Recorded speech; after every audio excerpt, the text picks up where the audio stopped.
Bueno, muy buenas noches, estimada audiencia que se conectan a través de la plataforma Zoom y que nos vienen a facilitar esta acción tan grande como es la comunicación.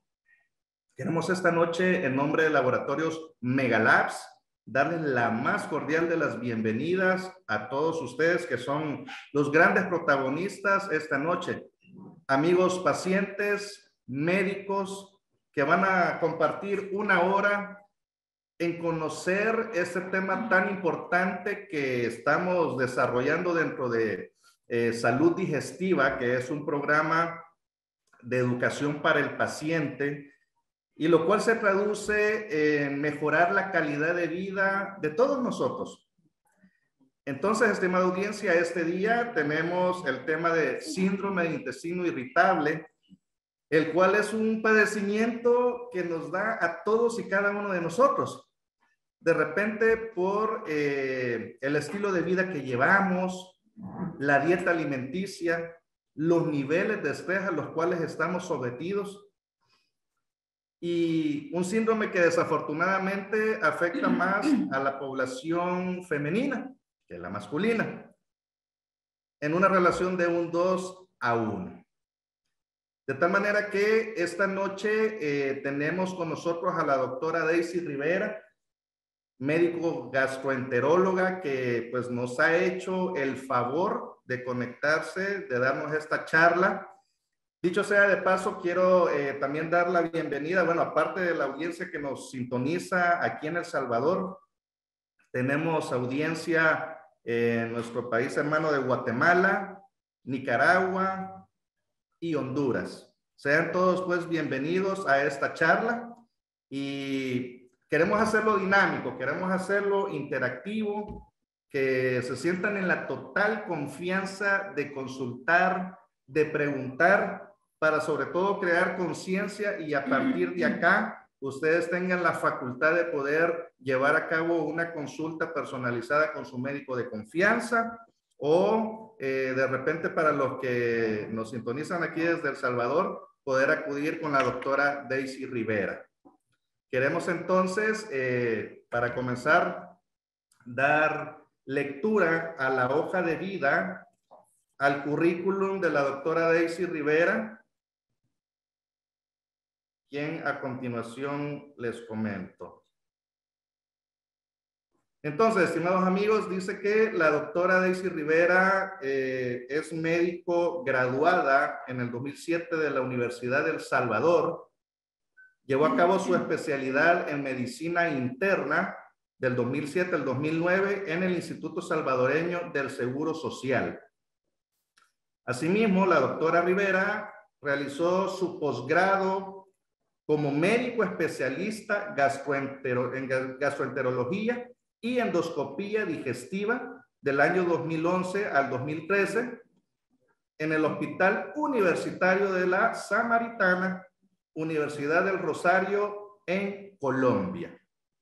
Tenemos pues entonces a la doctora Daisy Rivera, de quien les comparto los micrófonos para que les pueda dar esta charla tan interesante. Sean todos pues bienvenidos.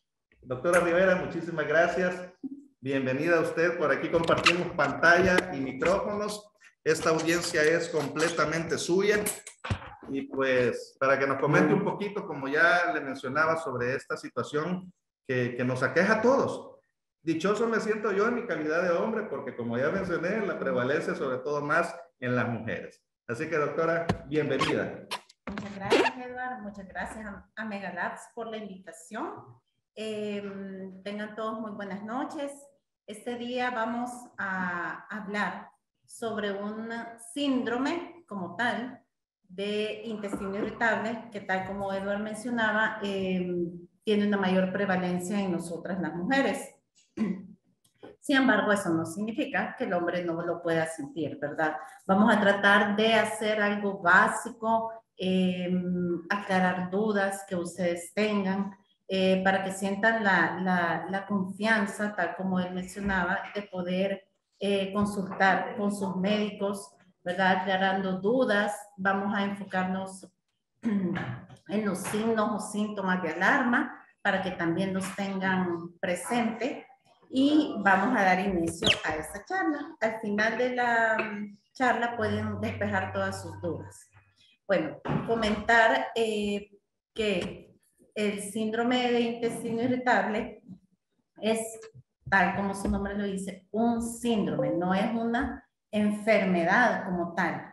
Y se caracteriza por la presencia de dolor abdominal recurrente asociado a alteraciones en el ritmo de las deposiciones, ya sea en forma de estreñimiento, que generalmente cabe mencionar también que nos afecta más a las mujeres, en forma de diarrea, que a veces afecta más al hombre, o de ambas, ¿verdad? Que es el síndrome de intestino irritable mixto, y existe una condición que es el síndrome de intestino irritable indeterminado, en el cual únicamente se caracteriza por la presencia de dolor, tal como les enseñé y les he resaltado.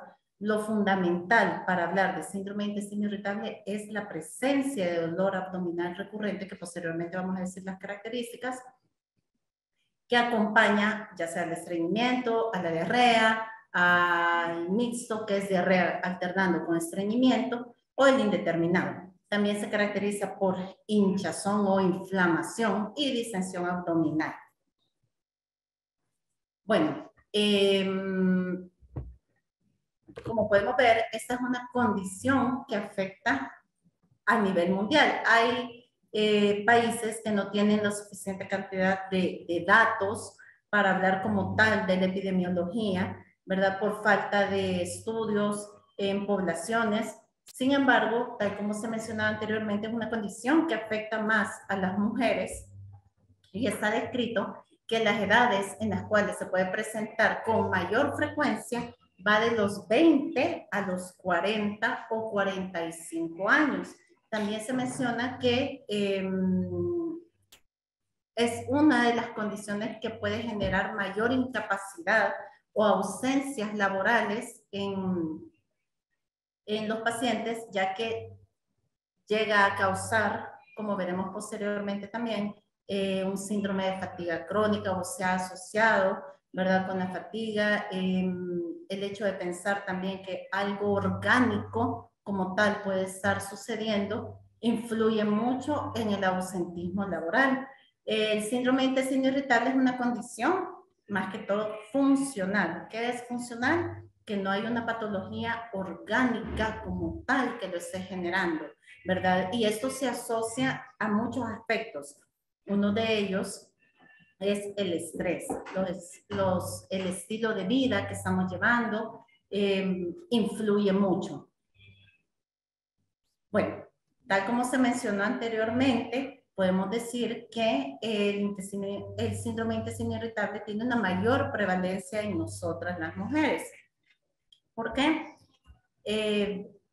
Aquí es donde influye mucho los niveles de estrés, el hecho de que nosotras las mujeres tenemos mayor tendencia a somatizar en ciertas ocasiones la carga laboral, el hogar, los hijos, ¿verdad? Hemos estado en los últimos años con una pandemia que también ha influido en los síntomas o en este tipo de síndromes, ¿verdad? Y generan lo del dolor abdominal, que tal como les mencioné anteriormente, es un síntoma que tiene que estar presente, el dolor abdominal, para poderlo caracterizar o definir como tal como un síndrome de intestino irritable.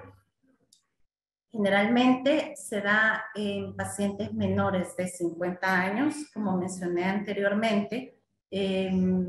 Alguna literatura describe que la mayor prevalencia viene dada en pacientes entre los 20 a los 40 años, y hay otra que menciona que puede llegar hasta los 45 años.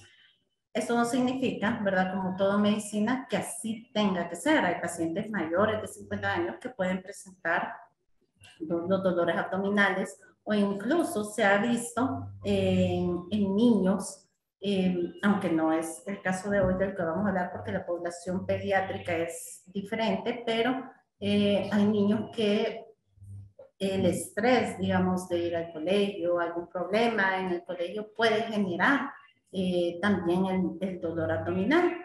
Como vemos en el siguiente punto, habla sobre los factores psicológicos. Y tal como ustedes sabrán, ¿verdad? Y aquí tiene que ver mucho la relación del eje cerebro-intestino, ¿verdad? Donde se menciona que los niveles de ansiedad pueden generar este tipo de síndromes, ¿verdad? La depresión, hay personas que manifiestan un estado depresivo con dolores abdominales frecuentes, cambios en su patrón defecatorio sin que haya como tal una patología orgánica que lo esté generando. Y aquí viene también lo del abuso, que puede ser, se puede presentar en niños, adolescentes o incluso, ¿verdad? En personas, ya sean mujeres, hombres, en una edad adulta y lo manifiestan como un dolor abdominal o el síndrome de intestino irritable. Aquí habla también sobre la fibromialgia, ¿verdad? Que es una condición en la cual hay muchos factores, ¿verdad? Hay muchos que pueden estar influyendo en ese síntoma, hay dolores que pueden ser musculares y también el paciente lo manifiesta a nivel abdominal. Y viene lo del síndrome de fatiga crónica o, como se menciona en inglés, el síndrome de burnout, ¿verdad? En el cual el paciente no descansa bien, no duerme adecuadamente y hay unos pacientes que nos mencionan durante la consulta que el dolor los puede despertar, ¿verdad? Los calambres abdominales son uno de los síntomas que los pacientes reportan también. También se dice que el síndrome de intestino irritable se puede asociar a la ingesta de ciertos alimentos. Tenemos alimentos que tienden a provocar mucha distensión abdominal o inflamación y el paciente nos reporta que consumen los alimentos y hay algunos de ellos que llegan incluso a decir prefiero no comer para que no me duela, ¿verdad? Sin embargo, es importante tener en cuenta que hay alimentos que pueden desencadenar más síntomas. Entre esos tenemos los lácteos, los alimentos productores de metanos, como son algo tan sano, pero puede generar metanos como la manzana. Tenemos los coles, brócoli, coliflor, el repollo, las coles de Bruselas, también alimentos que fermentan mucho el hidrógeno, ¿verdad? Y eso tiende a generar la inflamación abdominal. En algunos pacientes también se reporta que posterior a una infección gastrointestinal, posterior a eso, desarrollan el síndrome de intestino irritable, que ya puede ser generado por virus, bacterias. El paciente reporta que consumió algún alimento días previos y posteriormente empieza con diarrea, y posterior a que ha finalizado la diarrea, el paciente empieza con la distensión abdominal, algunos se quejan de mucho eructo, el dolor abdominal y que también ya no ven las heces como los presentaban previamente a este episodio infeccioso.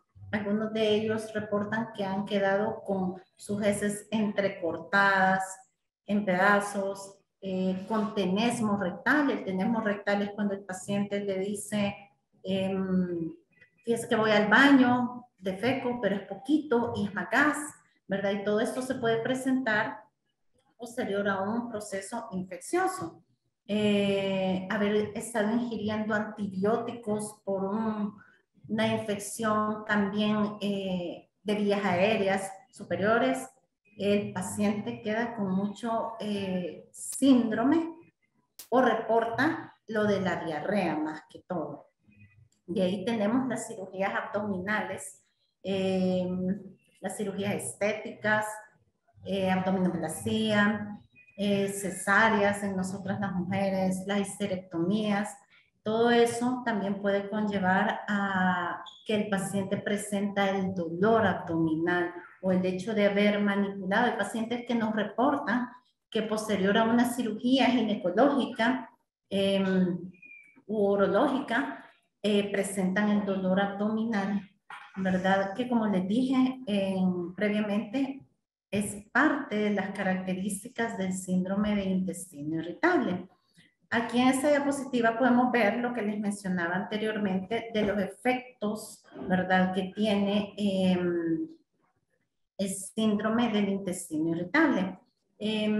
Bueno, cuando menciona los efectos individuales o en la familia, ¿verdad? Aquí se habla sobre todo que el paciente se queja mucho del dolor abdominal, de los cambios en el patrón defecatorio, se queja constantemente con su familia, a tal grado que a veces eso puede llegar a generar un poco de controversia en la familia porque el paciente se puede enfocar también en que hay algo malo que esté desencadenando estos síntomas, el hecho de no querer salir a veces con la familia menciona, vamos a ir a cenar, vamos a ir a almorzar un día domingo, el paciente dice, no, yo no voy porque todo lo que me como me hace daño, o no porque me va a doler, o no porque voy a tener diarrea, o no porque me voy a sentir mal y se va aislando. Todo eso genera una serie de efectos psicológicos también en el paciente que lo pueden ir aislando. En la sociedad, lo que les mencionaba en un inicio, el síndrome de intestino irritable es una de las condiciones que más incapacidades pueden generar, o el ausentismo laboral. Se menciona que en Estados Unidos, que es donde más se realizan los estudios, puede llegar a tener costos hasta de 3.5 millones de dólares en el año por el hecho de estarse incapacitando. También aquí habla de un punto muy importante en el cual el paciente se le han realizado, digamos, una serie de estudios, ¿verdad? Y si ustedes ven ahí, nos habla de cirugías innecesarias porque el paciente se queja constantemente del dolor y a veces no hay una causa como tal, que esto es lo fundamental acá, ¿verdad? No hay una causa orgánica como tal. Bueno, vamos a verlo posteriormente, ¿verdad? Según los tipos de síndrome de intestino irritable, sobre los medicamentos, porque hay gente que ha tomado de todo y siempre está el dolor, ¿verdad? También hay personas, cabe mencionar que aquí viene un factor bastante importante y lo quiero mencionar también para que lo tengamos en cuenta, que no todos sentimos lo mismo, no todos somos iguales.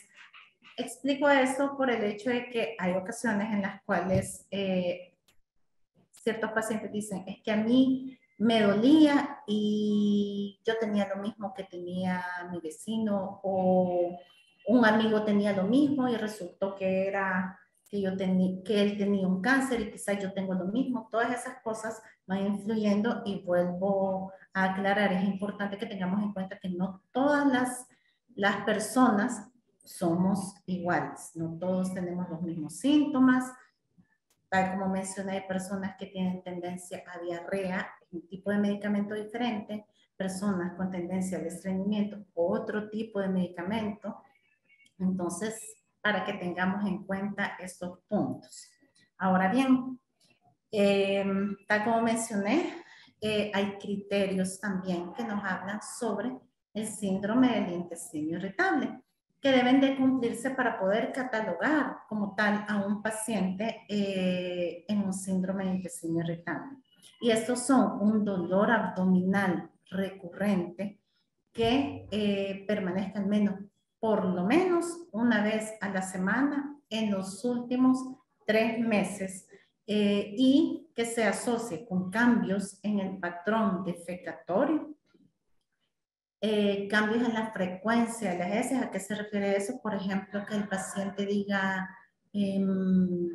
yo antes defecaba o iba al baño todos los días y ahora voy una vez a la semana o 2 veces a la semana, o ahora voy a cada momento y tal como les mencioné anteriormente, en una menor cantidad y expulso muchos gases. O también que se asocie con cambios en la forma de las heces. La forma de las heces, ya les voy a mostrar una escala que se llama escala de Bristol, que es muy importante para nosotros como médicos saber cómo son las deposiciones del paciente. Y se dice que parte de esos criterios tienen que haberse cumplido al menos durante 3 meses en los últimos 6 meses previos al diagnóstico de lo que nos están reportando. Bueno, ya perdón, me voy a poner los lentes. Tenemos acá la escala de Bristol que les mencionaba anteriormente, en la cual se le pregunta al paciente, y como les repito, es importante para nosotros de médicos saber cómo son las deposiciones del paciente. Hay pacientes que son bastante atentos en sus deposiciones y nos dicen en la consulta, mire doctora, yo hago como cabrito o como conejito, y ya ahí nosotros sabemos a este paciente está haciendo o teniendo sus deposiciones como tipo 1, Bristol 1. O hay pacientes que le dicen es un bolo fecal duro, me cuesta, ¿verdad? Incluso el paciente se queja de que ha presentado un sangrado, ¿verdad? Cuando hace mayor esfuerzo defecatorio. Estos dos, los primeros dos tipos, se asocian con falta de fibra en la dieta o con estreñimiento. ¿Por qué menciono eso? Porque tengo pacientes que nos dicen, yo hago tipo 1 o tipo 2 todos los días, ¿verdad? Y hablamos ya de un estreñimiento cuando un paciente defeca en 1 o 2 veces por semana. ¿Cuál es lo normal de la defecación? Hasta 3 veces al día o 3 veces por semana. Pero tampoco es una deposición adecuada cuando el paciente refiere que defeca todos los días como Bristol 1, ¿verdad? Ahí lo podemos asociar con falta de fibra en la dieta. Se menciona que lo más normal es tipo Bristol del 3 al 4. Sin embargo, lo más normal, por decirlo así, sería tipo 4. ¿Cómo es tipo 4? Una deposición blanda. Acá lo mencionan como una salchicha, ¿verdad? Liso y blando. Ya cuando hablamos de Bristol tipo 5, 6 y 7, estamos hablando ya de una diarrea. Tipo 5 suele presentarse en ciertas ocasiones cuando el paciente ha pasado, tal como mencioné anteriormente, por un proceso infeccioso a nivel gastrointestinal o cuando ha tenido un proceso de vías aéreas superiores o incluso en nosotros las mujeres una infección de vías urinarias y ha consumido antibióticos, ¿verdad? Porque la flora bacteriana o la microbiota se altera y ahí cambia el patrón defecatorio. Tipo 5 son trocitos pequeños, blandos, cortados, mencionan los pacientes.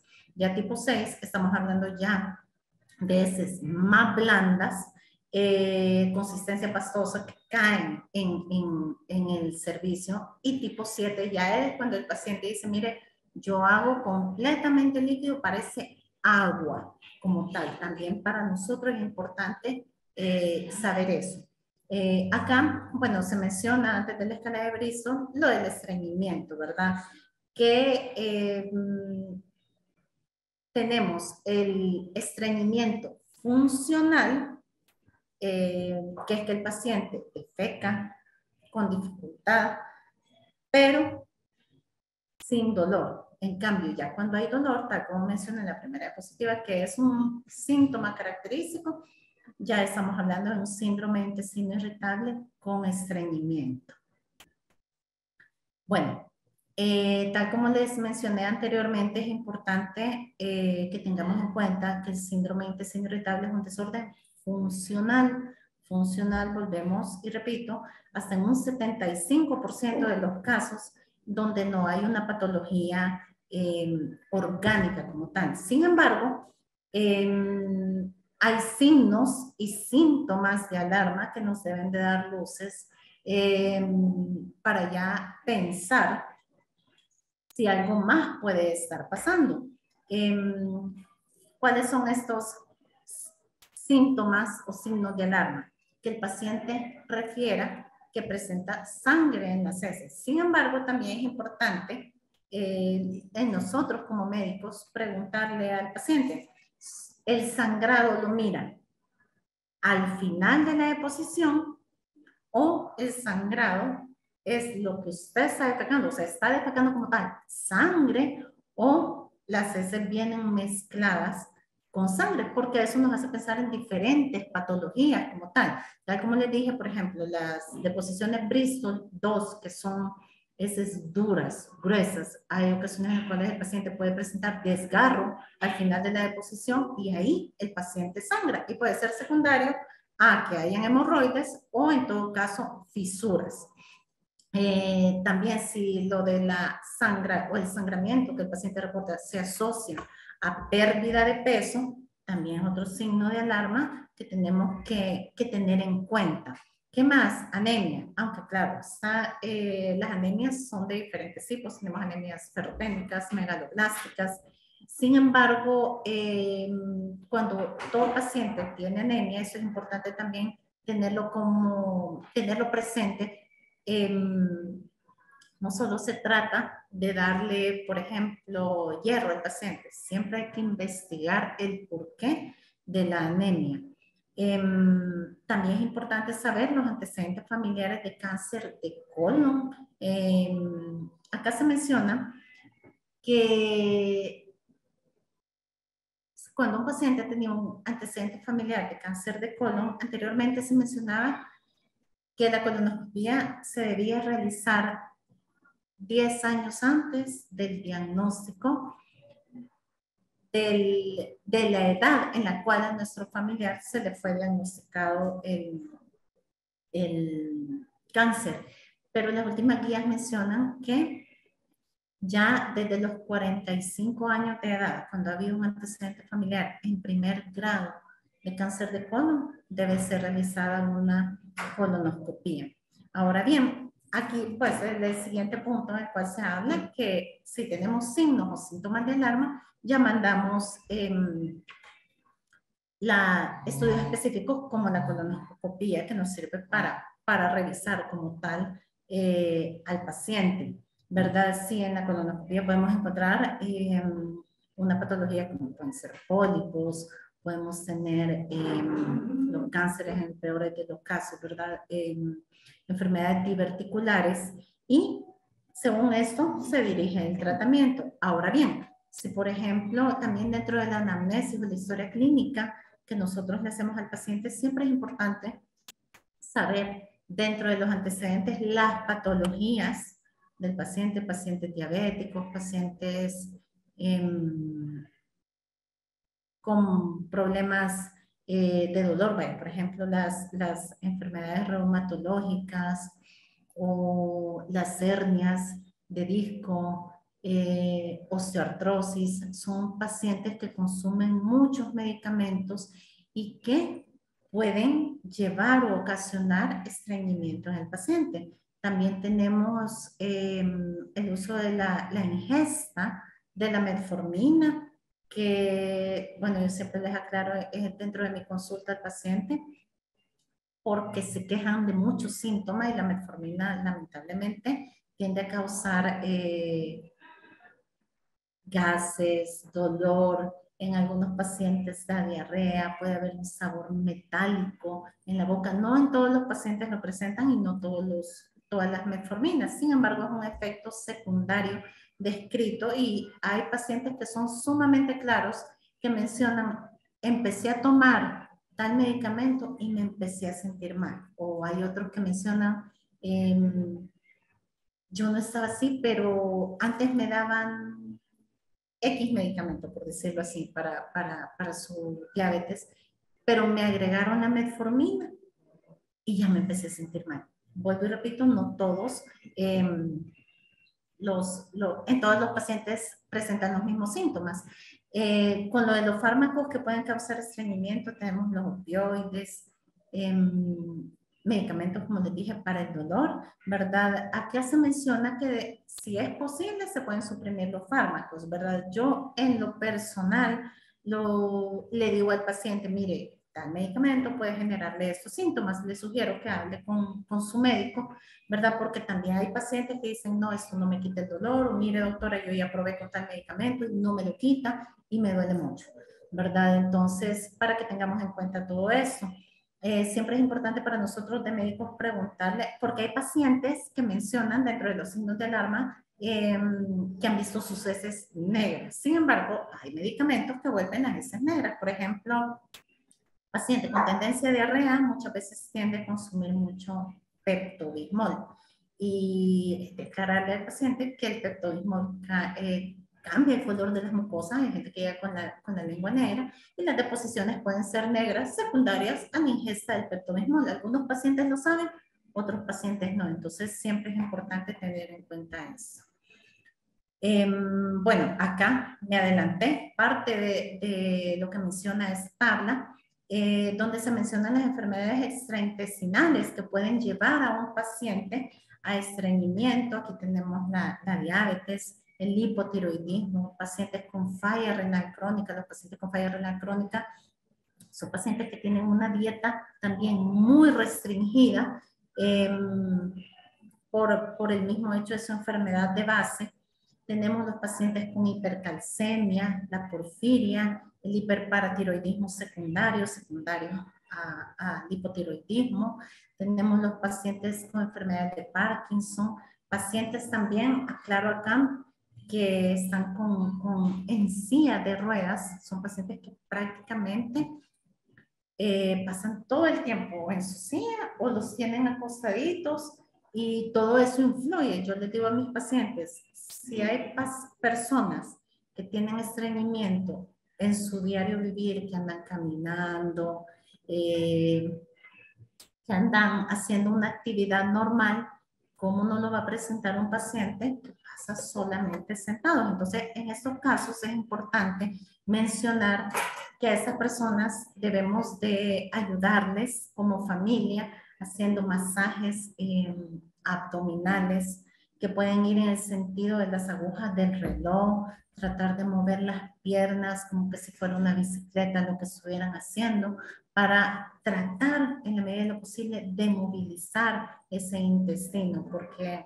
todo eso influye. Bueno, aquí habla de pacientes con trauma medular, ¿verdad? Lo que les estoy mencionando, pacientes en silla de ruedas, tumores cerebrales, pacientes que tienen diferentes patologías como la enfermedad de Chagas, en la cual se vuelve un megacolon, el colon está más grande de lo normal y eso lo lleva a un menor tono como tal que hace que se mueva menos. De ahí tenemos los pacientes que ingieren fármacos, como les mencioné anteriormente. Tenemos aquí los opioides que van, por decirlo así, a la cabeza de los fármacos que generan estreñimiento. Mucha gente consume acetaminofén con codeína. La codeína está descrita como tal que puede dar estreñimiento. Tenemos los pacientes que consumen medicamentos antidepresivos tricíclicos. Siempre es importante en cada especialidad mencionar qué efectos secundarios pueden dar, porque hay pacientes que dicen, como les dije anteriormente, yo estaba utilizando, yo me venía sintiendo bien, pero me empezaron a dar tal tratamiento para A o B motivo y ya me empecé a sentir mal.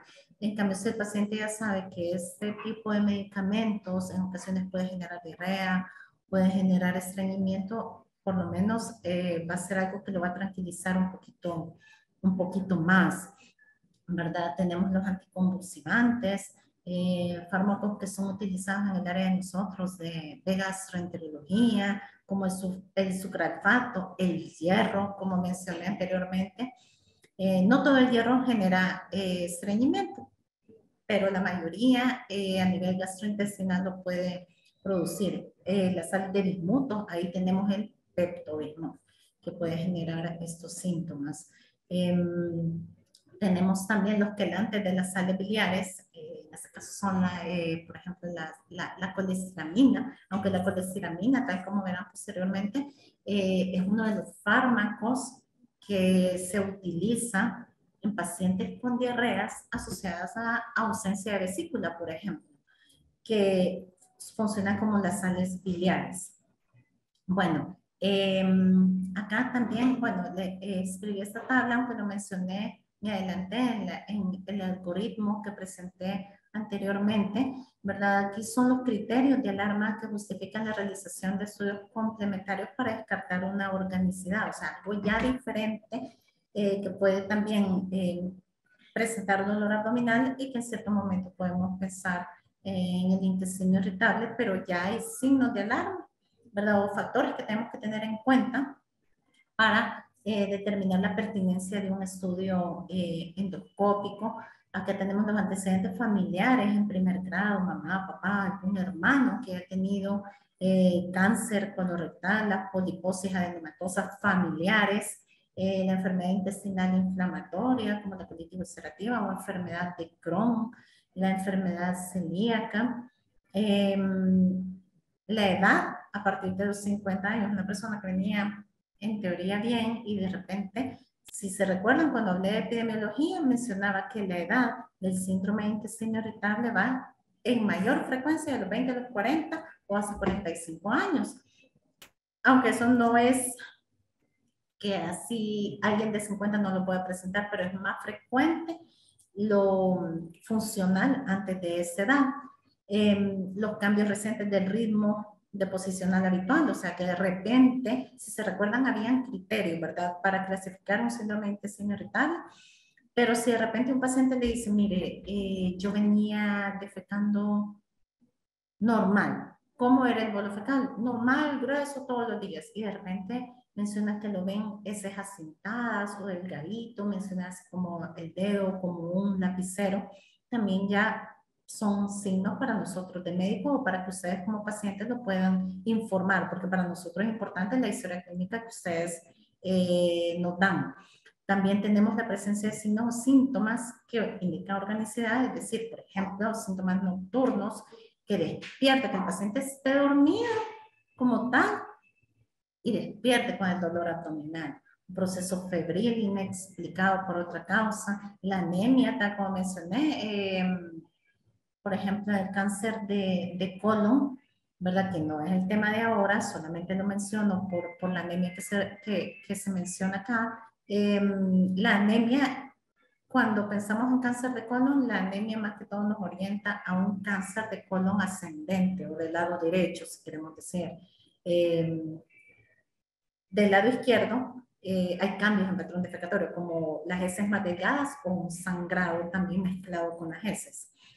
Una pérdida de peso no intencional, porque hay pacientes que también les decimos, mire, usted ha bajado de peso, sí, he venido bajando de peso. ¿Y cuánto pesaba? 140 libras, supongamos, y ahorita 120, pero me he puesto a dieta. Entonces, eso es diferente, ponerse a dieta, o que le digan también, miren, no, yo pesaba 140 libras, ¿hace cuánto? Hace 10 años. Eso no cabe dentro de estos criterios. Sangre en las heces, tal como mencioné, la sangre al final de la deposición, es decir, que el paciente defecó normal, pero de repente se limpia y ve sangre o ve las gotas caer, nos orienta. Claro, viene el examen físico que debemos de realizar, pero también a nosotros como médicos nos orienta que podría ser asociado ya sea a fisuras o a hemorroides.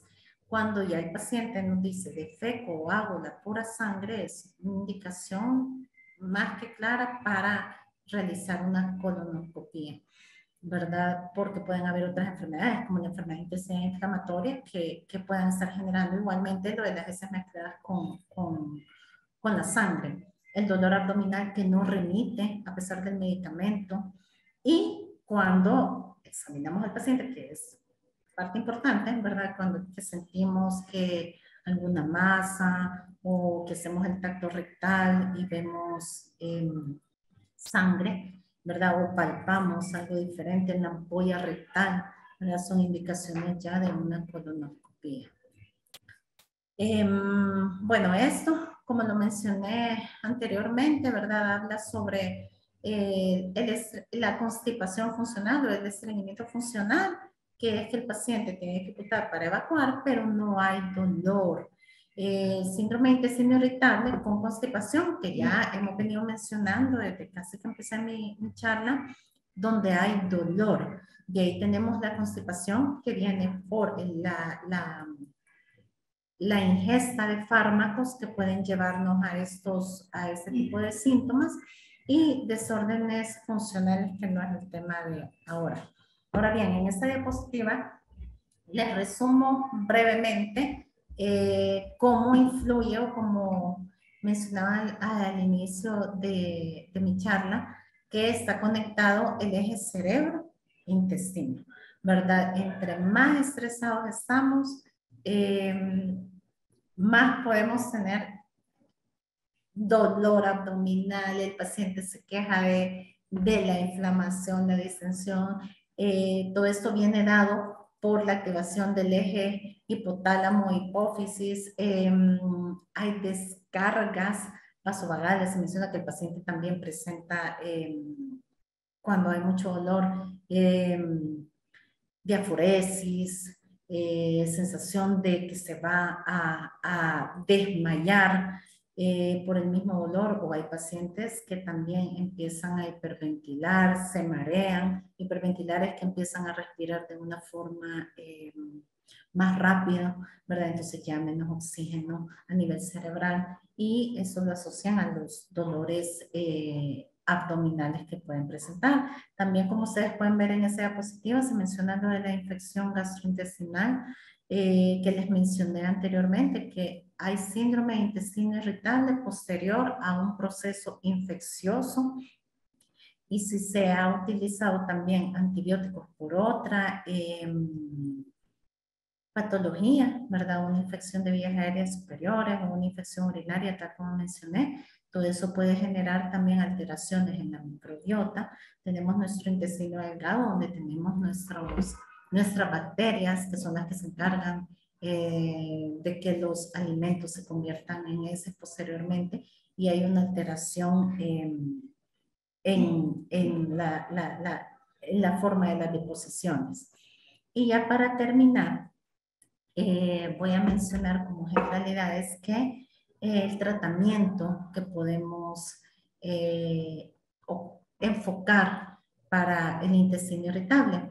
Cabe mencionar que no todos, como lo dije anteriormente, no todos somos iguales. El dolor abdominal acompaña ya sea al estreñimiento o a la diarrea o en el síndrome de intestino irritable mixto, y según eso se aborda el tratamiento. Por eso es que no es a mí me pasaba lo mismo que le pasaba a mi amigo, a mí me pasaba lo mismo que le pasó a mi mamá o a mi papá. Cada uno somos diferentes, y eso es para mí como tal de los mensajes más importantes que quisiera que ustedes se llevaran de esta charla, ¿verdad? Tenemos pacientes en los cuales el síntoma fundamental es la diarrea. Entonces ahí vamos a ver con los pacientes, ¿verdad? ¿Cómo lo vamos a enfocar? Tenemos, digamos, como mencioné anteriormente, los pacientes que posterior a una colecistectomía empiezan con mucha diarrea. Ahí es importante utilizar la colestiramina. La colestiramina son resinas de sales biliares que desde mediados de la pandemia, cabe aclarar, llegó al país, porque anteriormente el paciente tenía que adquirirla en otra parte. No había aquí en el país, entonces ya es una ventaja que tenemos en el país la colestiramina, y ayuda mucho al paciente cuya diarrea es secundaria a sales biliares. También se ha demostrado en los últimos años el uso de la rifaximina, que es un antibiótico de acción endoluminal que ayuda en la flora bacteriana para que el paciente pueda recuperar nuevamente su patrón defecatorio. De ahí se han mencionado algunos medicamentos para el estreñimiento. De los que más comúnmente la gente conoce es el psyllium, que es una fibra soluble. Tenemos el polietilenglicol, que es de los que más me gusta en lo personal. ¿Por qué? Porque es un medicamento que no genera diarrea. Hay pacientes que dicen, no, es que yo lo que quiero es que me destape todo. Eso es, en cierto modo, contraproducente. ¿Por qué? Porque si lo que está buscando es un catártico, el paciente en efecto puede tener una diarrea, pero luego vuelve al mismo punto, vuelve el estreñimiento y los síntomas que eso genera es la inflamación, la distensión, de la cual se quejan con mucho gas, porque vuelve al mismo punto. Entonces el polietilenglicol no hace eso. El polietilenglicol es un medicamento, un polvito, que a veces ni se siente. Hay unos que tienen sabor, hay otros que no tienen sabor, pero se diluye en el medio vasito de agua, el paciente se lo toma y ya, ¿verdad? Esperar, claro, yo siempre les aclaro también que es importante la alimentación. Como mínimo, tenemos como mínimo que consumir 2 litros de agua al día. Hay frutas que ayudan. Tenemos la papaya. Salió un estudio en Estados Unidos hace más o menos 8 o 9 años, o sea, ya tiene cierto tiempo, el que mencionaron que habían investigado cada fruta y encontraron que la única fruta que ayudaba, según esta referencia bibliográfica, eran las ciruelas pasas. Entonces, el paciente puede consumir, los pacientes con estreñimiento, claro, entre 6 a 7 ciruelas pasas. Claro, hay gente que se aburre de lo mismo, entonces yo les digo, un día puede consumir ciruelas pasas, otro día se puede consumir papaya, otro día puede consumir la naranja con todo y su bagazo, que es la parte blanca, ¿verdad? No solamente es, yo tomo jugo de naranja, no, nos tenemos que comer la naranja como tal, no es venir, chuparla y luego botar, no, es consumirla toda. Tenemos el lubiprostone, ¿verdad? En Colombia se utilizaba el lubiprostone, ¿verdad? De 8 o de 24 miligramos una vez al día, según el grado de estreñimiento que el paciente reporta. De ahí tenemos los medicamentos que ayudan al dolor, tal como les dije, que es importante, y aquí es donde tenemos que nosotros los médicos jugar también con el hecho de que no todo medicamento para dolor me ayuda o es el mismo para todos los pacientes. La medevirina es un medicamento que tiene una acción lineal, por decirlo así, no da ni estreñimiento, no da diarrea tampoco, es un muy buen medicamento. Tenemos la trimebutina mueve el intestino, ¿verdad? Tenemos bromuro de otilonio, que en lo personal yo lo utilizo más que todo cuando el paciente tiene tendencia a esas más blandas. Tenemos el bromuro de pinaverio, que me sirve más en pacientes que son con mayor tendencia al estreñimiento o más lento. Entonces, no todo paciente es igual. Las guías mencionan, y también quiero aclarar eso, que es una situación que se da bastante en la consulta médica de gastroenterología, sobre el uso de los antidepresivos, ¿verdad? Aquí están, como ustedes lo pueden ver en esta tabla. Las guías mencionan que estamos, por decirlo así, en la libertad de agregarle un antidepresivo a los pacientes. Sin embargo, los antidepresivos también tienen sus efectos secundarios y no es para todas las personas. Hay personas, por ejemplo, que nosotros podemos verlos un poco ansiosos en la consulta, pero el trasfondo de esto puede ser una depresión. Por lo tanto, hay ocasiones en las cuales les sugerimos como tal que pueden recibir otro tipo de ayuda. Hay personas que lo aceptan de muy buena forma y otras personas que no, ¿verdad? Tal vez parte del patrón cultural que podamos tener. Sin embargo, la amitriptilina no la tenemos que utilizar en pacientes que tienen tendencia al estreñimiento, sino que se puede utilizar en pacientes que ya tienen tendencia como a veces más blandas o diarrea en todo caso.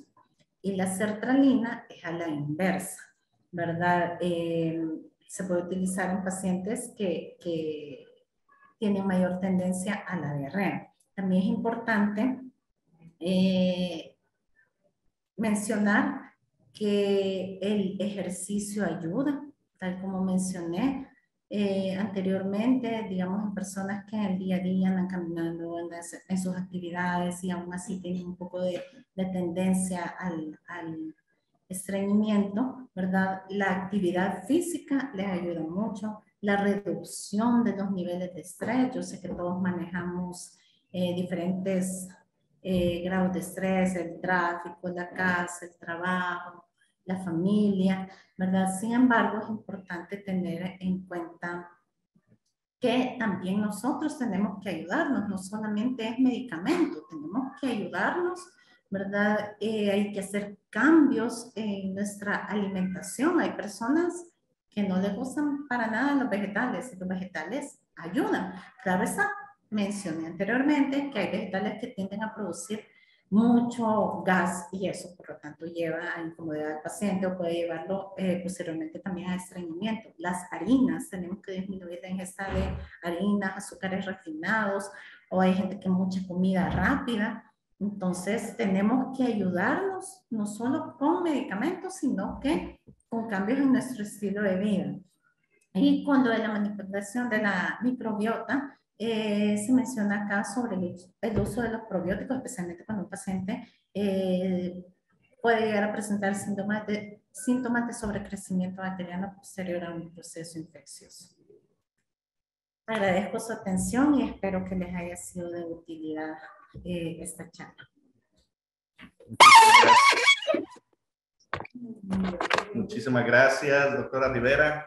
Definitivamente un tema de gran interés. Mire que tiene una audiencia de 147 participantes. Para quienes se conectaron después de mi bienvenida, pues este tema es gracias al portafolio gastroenterológico de Laboratorios Megalabs. Nos están sintonizando pacientes, amigos médicos desde Guatemala, Nicaragua, Honduras y pues aquí en nuestro querido El Salvador, doctora. Definitivamente no queremos asustar a nadie. De repente la doctora mencionaba algunos signos, síntomas que apuntan inclusive a cáncer. Más bien queremos crear conciencia de lo que muchas veces nosotros como pacientes y sobre todo el sector masculino no tomamos en cuenta.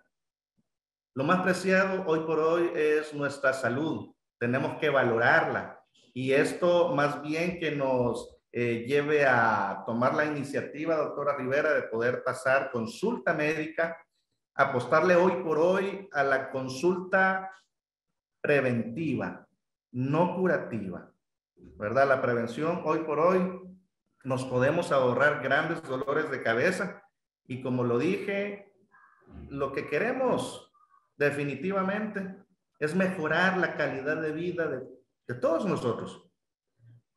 Lo merecen, nos lo merecemos y tenemos que tener una vida plena. Queremos, doctora, posteriormente a su ponencia, dar lugar al chat para que todos puedan realizar todas las consultas. Yo les voy a dar lectura acá. Por favor, con toda confianza, como decimos aquí en El Salvador, estamos en trecherada, ¿sí? Y ustedes pueden hacer todas las consultas y aquí la doctora Daisy Rivera les va a dar la respuesta. Algo que usted mencionaba, doctora Rivera, no hay enfermedades, hay pacientes con un padecimiento determinante. Eso significa definitivamente que para cada uno de ellos estamos hablando de una alternativa de tratamiento. No es lo que toma la amiga, la vecina, mi amigo, ¿verdad? Por eso, y hago el énfasis definitivamente en pasar la consulta médica respectiva para que sepamos cada uno de nosotros qué es lo que, pues, el mejor tratamiento, ¿verdad, doctora? Así es. Bueno, vamos a ver entonces, a dar aquí lectura. Buenas noches.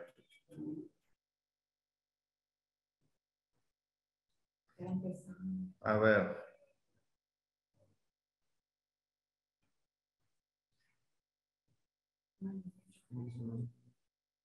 Dice, a ver, tenemos aquí un médico, el doctor Flores, dice, ¿será que hay un factor hereditario en el síndrome de colon irritable?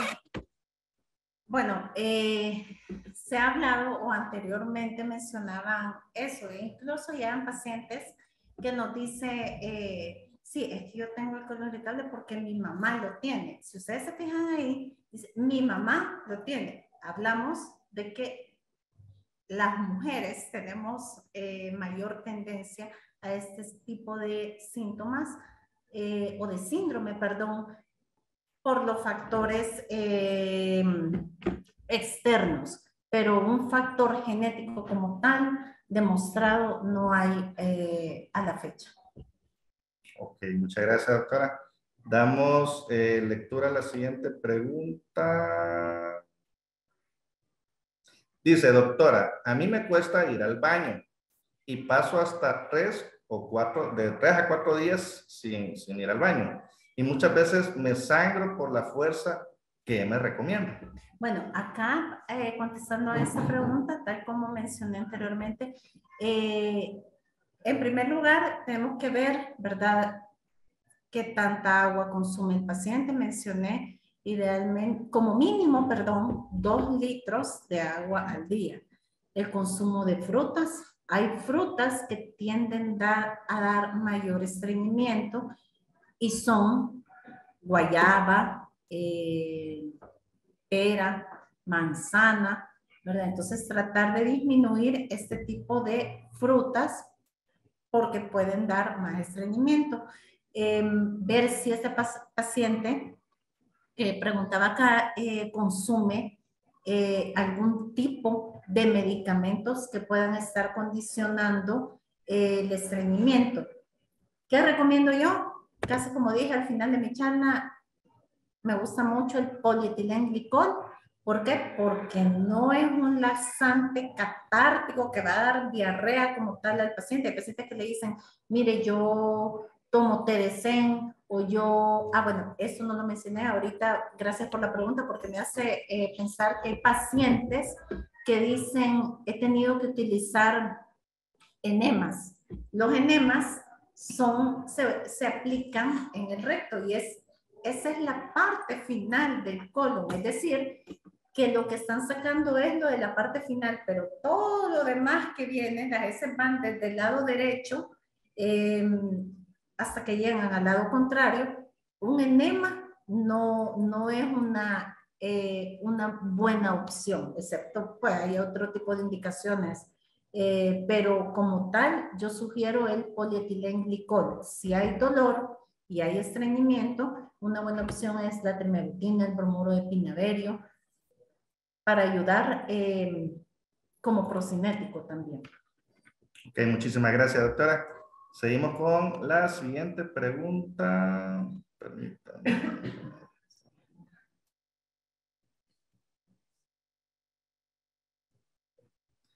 A ver, por aquí alguien escribió, quizás de los compañeros. Quiero ver. Perdón, aquí dice, doctora. Un segundito. Que me pasé de acá. Aquí sí, se pueden hacer preguntas, sí, definitivamente. Vaya, dice, ¿cuáles son los síntomas de divertículos en el intestino? Bueno, los divertículos son huequitos o bolsitas, como mencionan los pacientes, que se forman porque la pared del colon ha perdido su fuerza o su tono y está descrito que se pueden presentar o formar después de los 45 o 50 años de edad. En algunas personas se asocian a estreñimiento, aunque tenemos pacientes que pueden tener divertículos y nunca en su vida han sido estreñidos. Son más frecuentes del lado izquierdo por el grosor de la pared del colon y en algunas ocasiones las heces se vuelven más delgadas. Hay mucho dolor abdominal. como les digo siempre a mis pacientes en consulta, divertículos es la presencia de estas bolsitas o huequitos. Una diverticulitis es cuando ya estos se han obstruido, se han inflamado o se han infectado y el paciente puede presentar dolor abdominal, puede haber proceso febril. El dolor abdominal no remite, más que todo, como les decía, en el lado izquierdo, que es por el grosor de la pared, aunque hay pacientes que pueden tener una pandiverticulosis, que es la presencia de divertículos en todo el colon. Y la forma de diagnosticarlo es, bueno, si hay historia previa de divertículos y se presentan estos síntomas de dolor abdominal que no remite con fármacos, proceso febril y sangrado rectal, ya estaríamos hablando de una diverticulitis que requiere un manejo hospitalario. Si el paciente no sabe si tiene divertículos, hay diferentes técnicas. Hay ocasiones en que es tanto el dolor abdominal que se le hace una tomografía al paciente y ahí se ve la presencia de los divertículos. En una diverticulitis no se debe realizar colonoscopía. Y otra forma de hacer el diagnóstico es mediante la colonoscopía de tamizaje o por algún signo o síntoma de alarma. Cuando le estamos realizando vemos la presencia de los divertículos. Muchísimas gracias, doctora. Seguimos con la siguiente pregunta. Bueno, aquí están saludando a la gente, a los compañeros de visita médica. Verdaderamente, y yo siempre lo digo, doctora, este tipo de actividades es gracias a nuestro equipo de visita médica que hacen la convocatoria. Verdaderamente hemos tenido una muy buena convocatoria y como les dije a un inicio, ustedes son los protagonistas para hacer este tipo de actividades, ¿verdad? Excelente tema, mencionan por acá, doctora. Le dan agradecimientos, excelente ponencia. Muchas gracias. A ver, gracias por la información. Ese comentario me gusta, doctora, una ponencia sumamente interesante. Gracias por aclarar un problema tan común, mire, sobre todo para tomar las medidas para prevenirlo.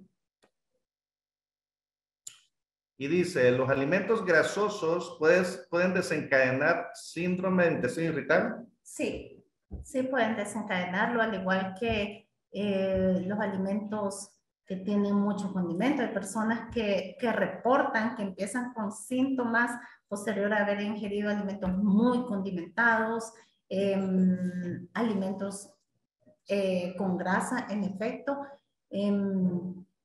Sí, está descrito que pueden desencadenar el síndrome de intestino irritable. Ok, nada de chicharrones. A ver. Doctora Rivera, ¿la alergia al gluten influye en el síndrome de intestino irritable? Sí, sí influye. Incluso está escrito, si ustedes recuerdan en algunas de las diapositivas, yo mencioné que se ha descrito una asociación con la enfermedad celíaca. Es importante tener eso en cuenta. Hay pacientes también que son sumamente claros, que nos dicen, mire, yo he notado, o también a veces nosotros de médicos nos toca preguntarle, pero hay algunos que le dicen, mire, como pan y me distiendo, que es parte de lo que hablaba la definición, ¿verdad? La distensión y viene el dolor, ¿verdad? Entonces siempre es importante, yo les aclaro, la dieta. Hay ocasiones en las cuales tenemos que ser como un equipo multidisciplinario y tener también la ayuda con nutricionistas o con nutriólogos para poder ir encaminados de la mejor forma. El gluten influye en el síndrome de intestino irritable, ¿verdad? Aunque no es la única condición que puede desencadenar. Bueno, gracias, doctora. Seguimos con una extensión de la pregunta que dice...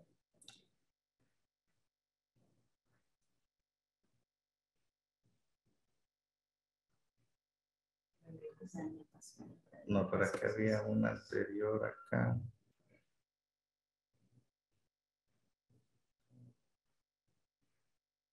Ah, ok. Ajá, lo del gluten dice, doctora, mencionó que la mejor alternativa es el polietilenglicol. ¿Por cuánto tiempo se puede tomar? Bueno, cada persona es diferente, ¿verdad? Hemos tenido pacientes que consumen el polietilenglicol 2 veces a la semana y toda la semana mencionan que ya están defecando normal. Hay personas que lo utilizaron un mes y posteriormente quedaron defecando normal. El polietilenglicol es no absorbible, actúa únicamente a nivel endoluminal y no genera dependencia. Entonces,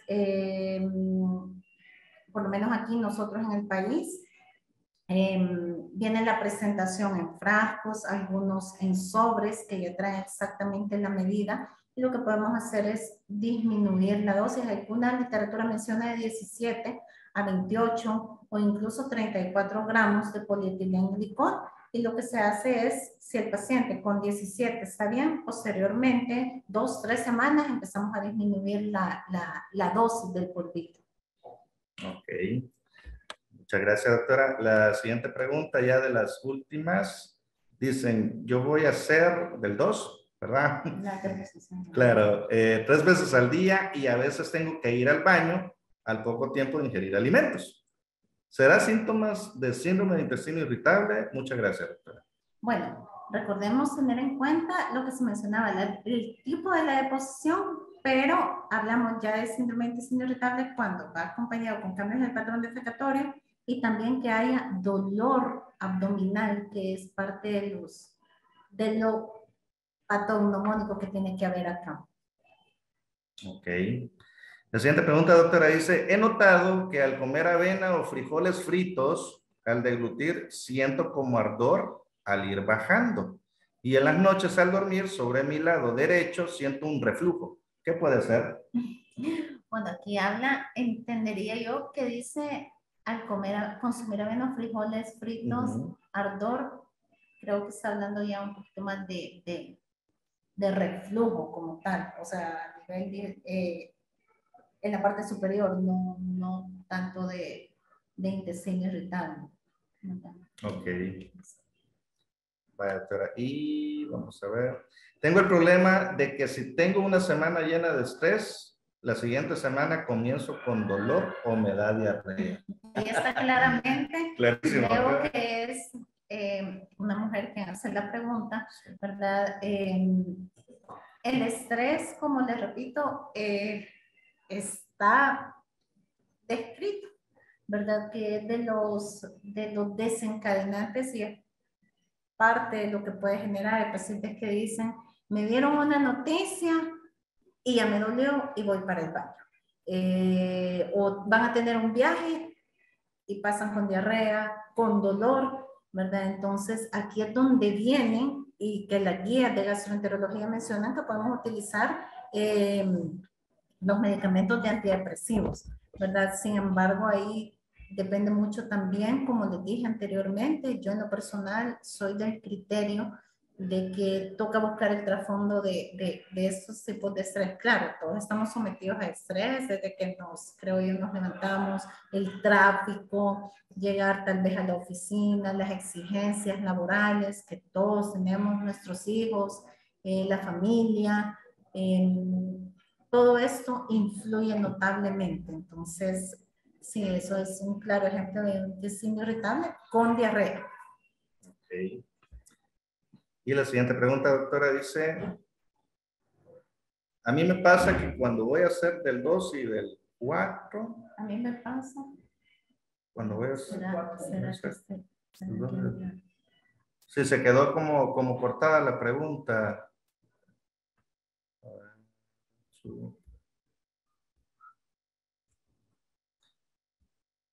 Bueno, ya terminando, doctora, tenemos un par de preguntas más. Dice, buenas noches, se menciona que los sucralfatos y antiácidos que llevan aluminio pueden ocasionar síndrome de intestino irritable. ¿Hay alguna opción para el paciente que padece de reflujo que no le ocasione estreñimiento o tiene que combinar medicamentos para mejorar el tránsito intestinal? Sí, claro. Tenemos la opción de antiácidos como la combinación de magaldrato con simeticona, que es fabuloso, un antiácido muy bueno, hay de diferentes marcas en el mercado que no es el tema de ahora, ¿verdad? Sin embargo, hay de diferentes marcas. Y el Magatrato con simeticona es un muy buen antiácido y no genera estreñimiento, al contrario, ayuda al paciente. Ok. Muchísimas gracias, doctora. Y vamos a ver. Nos siguen saludando a nuestros compañeros de visita médica por acá. Bueno, ya no hay más preguntas. Creo que estamos... Bueno. Gracias por su atención. Espero que les haya sido de utilidad esta charla y que puedan tener en cuenta todo lo que hemos mencionado. Importante, como les dije anteriormente, cambios en el estilo de vida, en la dieta, todo, y que todos somos diferentes. Vean, no es el mismo medicamento para todas las personas. A ver, aquí hay un par de comentarios. Bueno, dice alguien así, tipo en Nicaragua. Ajá, dice, me pasa que desde que me levanto paso tosiendo todo el día y por las noches se me quita la tos. Este me parece a mí, doctora. Perdón, ella. Estoy así hace más de un mes. Alguien me dijo que podía ser reflujo, ¿verdad? En algunas ocasiones son manifestaciones extraintestinales o extradigestivas de reflujo gastroesofágico, ¿verdad? Pero sí, ya, eso sí lleva otro enfoque, digámoslo así, lo del reflujo. Ok. Bueno, estimados, a la audiencia que se conecta, cabe mencionar que la doctora Rivera trabaja en la prestigiosa clínica Gastroclínica en Colonia Médica. Esto para la gente pues que se conectan en El Salvador. Si ustedes gustan como pacientes y quieren tener el número de la doctora, a través de la visita médica pues se les puede hacer llegar para los compañeros de visita médica que contactaron a cada uno de los grupos de pacientes. Y de ahí pues el resto de los países que nos ven pues saben su médico de confianza sobre todo.